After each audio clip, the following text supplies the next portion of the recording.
Film dimulai dengan sebuah perintah dari raja untuk memberikan racun kepada ratu yang telah dimaksulkan. 약을 내리라는 명령입니다. 어찌하여 대금장님 앞에서 당당시를 하는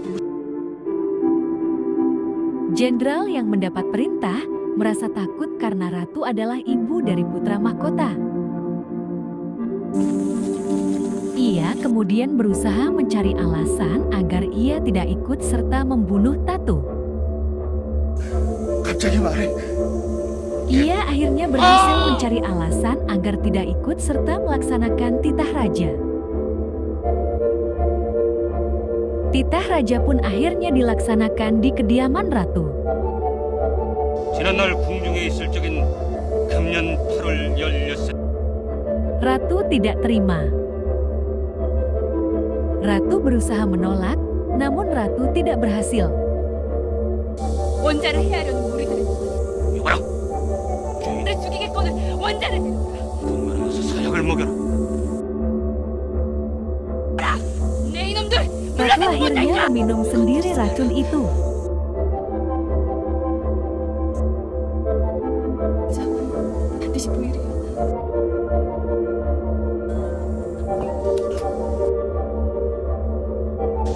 난 우리들의 짓거리를 Setelah kejadian itu, Kunsu terus terbayang apa yang dikatakan ratu sebelum meninggal.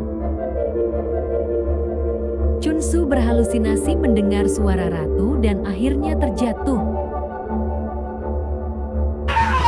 Chunsu pingsan. Ketika tersadar, ia sudah berada di dalam goa bersama seorang kakek tua. Sang kakek meramal Chunsu. Kakek mengatakan bahwa Chunsu akan bertemu dengan 3 wanita. Wanita pertama akan ia bunuh. Wanita kedua akan mati karenanya. Dan wanita ketiga akan membunuhnya namun akan menyelamatkan banyak nyawa. Chunsu bertanya bagaimana agar ramalan itu tidak terjadi padanya. Namun, sang kakek malah melemparkan beberapa potong kertas dan kemudian menghilang.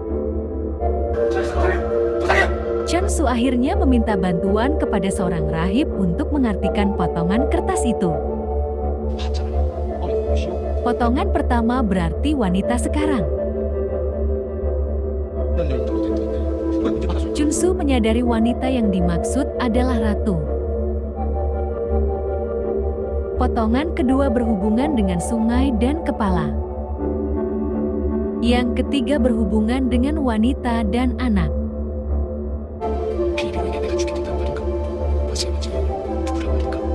Beberapa tahun kemudian, terlihat Chunsu masih terus dihantui kejadian beberapa tahun lalu. 진짜로 그 노인네가 그 글자 누구 봤냐고. 나도 너 여자를 왜 쳐다보냐? 방금 바뀌니까 괜히 죄책감이 그러는 거니까. 비비가 죽을 때 날 바라보던 건데 말이야. Adegan kemudian berpindah ke dapur istana yang sangat sibuk. Di sana, terlihat dayang-dayang sedang mempersiapkan makanan untuk keluarga kerajaan. Tanpa sengaja Dayang Myong melihat gerak-gerik Dayang Choi yang mencurigakan saat membuat makanan.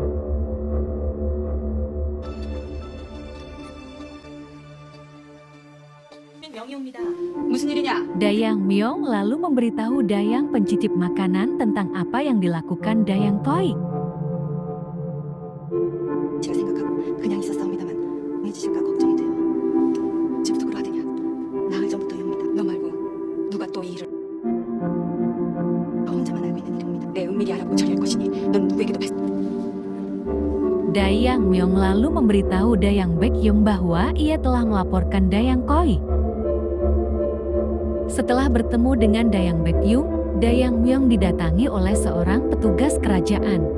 Ia mendapat hadiah sebagai ucapan terima kasih karena telah menolongnya. 이건 주먹이 쓴다는 거 아니야? 뭐들 하느냐? Kejadian itu sempat dilihat oleh Dayang pencicip makanan dan Dayang tertinggi.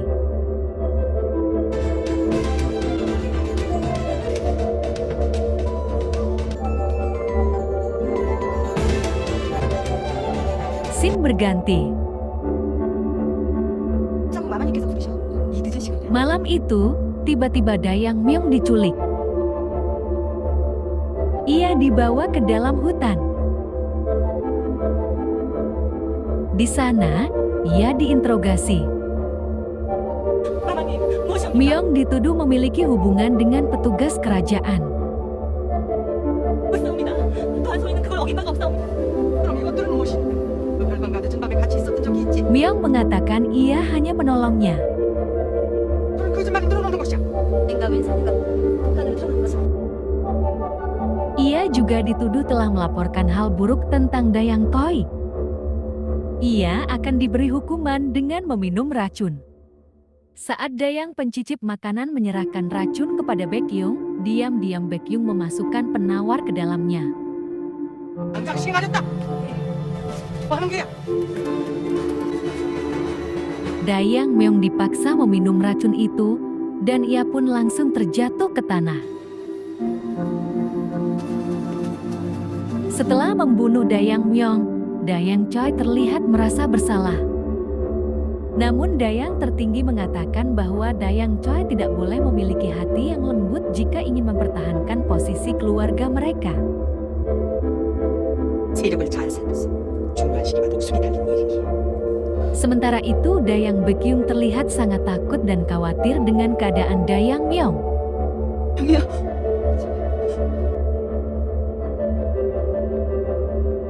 Di dalam hutan Dayang Myong mulai sadar. Perlahan ia mulai merangkak. Ia kemudian ditemukan oleh Chun Su di pagi hari. Ia terlihat sangat lemah. Chun Su bergegas membawanya kepada rahib. Rahib langsung memeriksanya dan mengatakan bahwa Dayang Myong telah meminum racun dan mungkin telah meminum sedikit penawar. Rahib meminta Chun Su memasak penawar untuknya. 널 녹이면 더 어떻게 할 것이다. 그건 좋은 Chun Su lalu memasaknya dan memberikan obat itu kepada Dayang Myong. Chun Su terus memberikan obat kepada Dayang Myong. 괜찮겠습니다. Rahib mengatakan Dayang Myong telah melewati masa kritis. 다행히도 군관께서 급히 와서 조치법을 쌓으셨습니다. 어쨌든 군관께서 저희를 살리셨... Tiba-tiba Chun Su teringat dengan potongan kertas kedua. Akhirnya Chun Su bertemu dengan wanita kedua. Chun Su sangat terkejut. 제가 되어 있던 게 제가 죽나 보죠. Dayang Myong akhirnya muntah. Tandanya ia telah baik-baik saja. Setelah Dayang Myong merasa lebih baik, Chun Su memperlihatkan sebuah surat. Surat itu dari Baekhyun. 알아채지만 어찌할 줄 모르겠다. 네 말이 떠올랐다. 그러나 Baekhyun menyuruh Dayang Myong untuk tetap hidup dan pergi dari istana.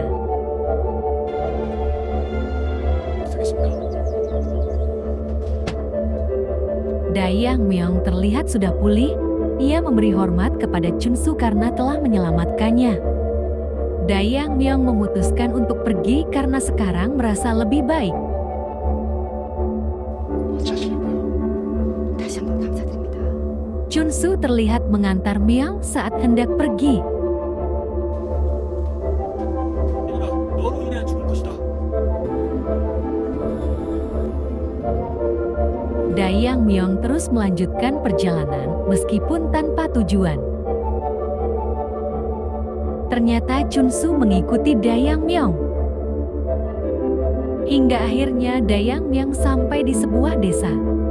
Di sana, Chun Su membelikan makanan untuk Myong dan meminta untuk merahasiakannya. 시발 받아들이고 제가 하지 말고 알아서 잘 받아주게. Chun Su juga berusaha memperbaiki jalan yang akan dilalui Dayang Myong.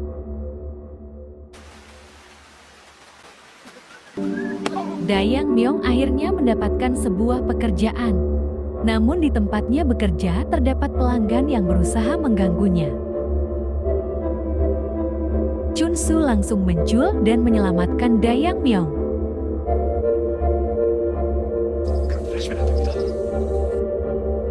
Setelah kejadian itu, Dayang Myong terus mengikuti kemanapun Chun Su pergi. Hingga akhirnya Chunsu naik sebuah perahu dan berniat meninggalkan Dayang Myong. Tapi hati kecil Chunsu merasa tidak tega hingga akhirnya ia meminta untuk memutar balik perahu. Chunsu memberitahu ramalan kakek tua kepada Dayang Myong. 이제 것이라. Tapi bukannya takut, Dayang Myong malah meminta Chunsu untuk menjaganya. 지금부터 연례해전. Sejak saat itu mereka pergi bersama. 8 tahun berlalu terlihat Chunsu telah menjadi rakyat biasa dan menjadi seorang pandai besi. Tiba-tiba muncul seorang anak dan memanggilnya ayah. 아버지, 어머니는요? Ternyata Chunsu dan Myong telah menikah dan memiliki seorang putri.